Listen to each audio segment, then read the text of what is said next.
4 nonprofits recently banded together to come up with ideas for better cloud computing security. Just about every federal agency uses cloud computing to some degree. Some no longer have their own data centers. Here with what the Cloud Safe Task Force came up with. From the MITRE Corporation, the Director of Strategic Engagement and Partnerships, Dave Powner. Dave, good to have you with us. Great to be here, Tom. And the Senior Principal Cybersecurity Engineer, Mari Spina. Ms. Spina, good to have you with us. Yes, thank you. Glad to be here as well. And just tell us briefly about the organizational setup that led to this. Who's on the task force along with MITRE? Yeah, so Tom, just a little background on this. So there were some recent breaches that kind of caught the attention of policymakers, in particular members of Congress. There were some letters floating around going out to certain federal agencies based on these recent attacks. And we actually got together with 3 other groups. One was the Cloud Security Alliance, which represents a lot of industry, cloud service providers, the IT Acquisition Advisory Council, and ATARC. So John Yo, John Weiler, and Tom Suter and MITRE, we all kind of got together, and we thought we had the government in place as well as industry. And we said, okay, let's look at what's happening out there. What are the big challenges, and what do we need to do to fix this? Well, you certainly had everyone you need there under the tent. And I guess my second question is there anything we don't know yet about cloud security? It must be about the most studied thing, there is these days. So David and I were talking about it just this morning. It's not really rocket science. The issue generally is with management. It's quite a difficult thing to manage. The other thing is that we're kind of in an asymmetric battlefield. The adversary goes against our systems every day, all day, finding our vulnerabilities, and we show up with compliance checklists, and a point-in-time monitoring. We need to start thinking about leveling that battlefield. We need to show up with baseball bats, you might say. Yeah. Well, the recommendations and the lists that you come up with, these are for people that are using cloud computing services commercially, or is it for the commercial cloud providers themselves? Clearly both, Tom, when you look at it. So if you look at the challenges that are out there, if you look at the government side of things, there are challenges to improve our certification, how we use third-party assessors in that certification. So that's on the government side. Can we make it quicker and cheaper, have the reauthorization process better? Sure. So government owns that, right?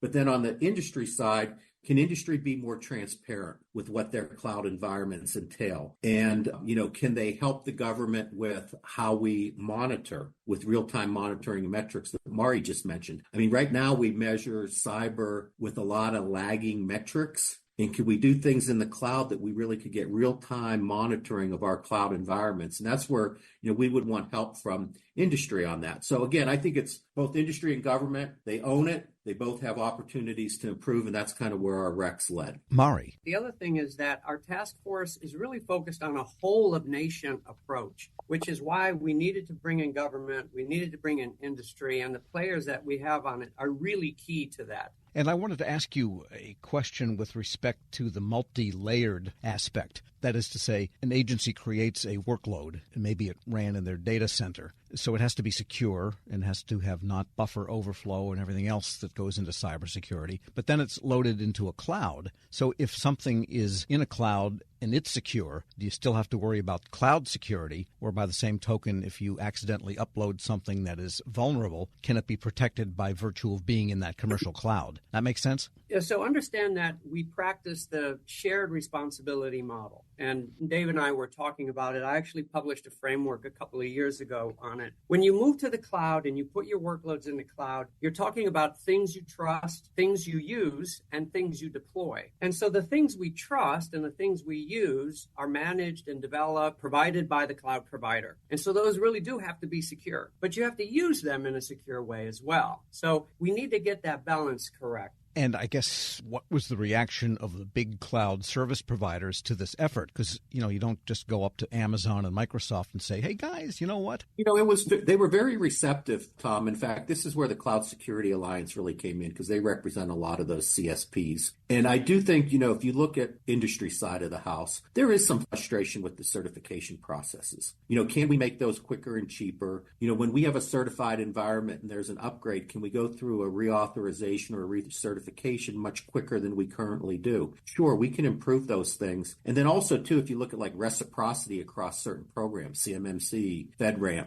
there's a lot of opportunities to have reciprocity across the many programs, certification programs in the government. So that's where I think industry, when we got into this discussion about, how transparent they should be, that gets a little more sensitive in the whole bit. But there's a lot of things they want to do to push the government to be more nimble and quicker. And at the end of the day, we want to be nimble and quick and secure better. That's really what this task force is about. We're speaking with Dave Powner. He's Director of Strategic Engagement and Partnerships, and with Marie Spina, Senior Principal Cybersecurity Engineer, both at the MITRE Corporation and both part of the Cloud Safe Task Force. And maybe let's review top line of what are some of the major recommendations you came up with. What should people do differently now let's start with people that are using commercial cloud services. Mari? There's a couple of things that we've been kind of focused on. Continuous monitoring, we'd really like to move into continuous testing, right? So where we're doing more like the adversary, we're actually going against our own systems and finding our own vulnerabilities before they do. That would really help.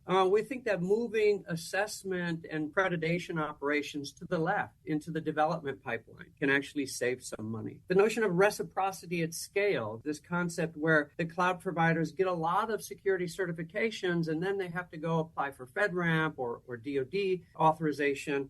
And it's really onerous and to some degree actually really limits small business. So we don't want to do that, particularly when the small business innovation is about security. The other thing we'd like to see is zero trust. The government is pushing hard on zero trust. We like to see the cloud providers adopt that. We also think in a whole of government approach, incentive for the cloud providers to actually operate securely, to be more open with their information and to share it to help us all to get better. And so that's sort of the whole of government. And we also believe that AI/ML really has a place in cybersecurity, in the monitoring, in the threat detection, in the vulnerability analysis, that kind of thing. We'll add all these opportunities that Mari is highlighting. So, what do we do with those? So there are opportunities on the congressional side of the House as we update. There could be a standalone bill on, securing the cloud. It could be a major component of the FISMA rewrite. We keep working on FISMA, but it doesn't get passed. We're still with the 2014 version, right? So there's an opportunity in Congress, and there's also an opportunity if you look over at the White House with OMB. Their last cloud smart policy was 2019, so we're now 5 years into it. And Mari came up with the term, it would be great if the next cloud update was called Cloud Safe,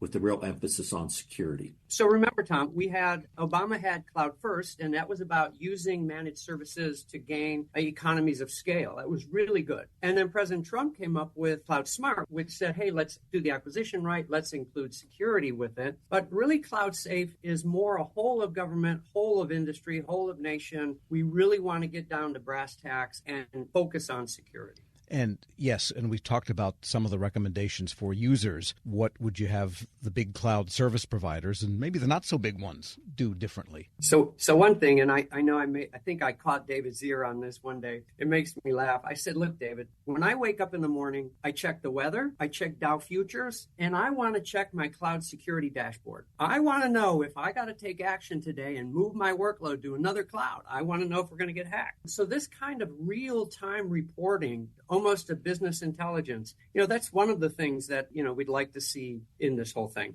And Dave, how will these recommendations get promulgated? You've got organizations together with MITRE here that you mentioned that have a lot of reach. So a couple things, Tom. And one, we really appreciate you highlighting this because I think getting the word out through Federal News Network and other sources is a great start. But in addition, we are having discussions with OMB on this topic. We're having discussions with congressional committees of jurisdiction. And the other thing we're going to do is it's not going to be a one and done, Tom. We actually have additional meetings planned where we're going to dive into these topics in greater detail. If you look at our paper and our recommendations, there's a nice roadmap for recommendations, but we want to get into more specifics so that when legislation is being put in place and when there is an update to the Cloud Smart policy, we want to have even more meat on the bone. So again, we're going to have those conversations with the key policymakers, and then we're going to follow up with more detailed sessions. And there will be announcements on the ATARC and MITRE websites of these upcoming events. First one will be in April, and we welcome anyone who has anything to add to this discussion to come and join us.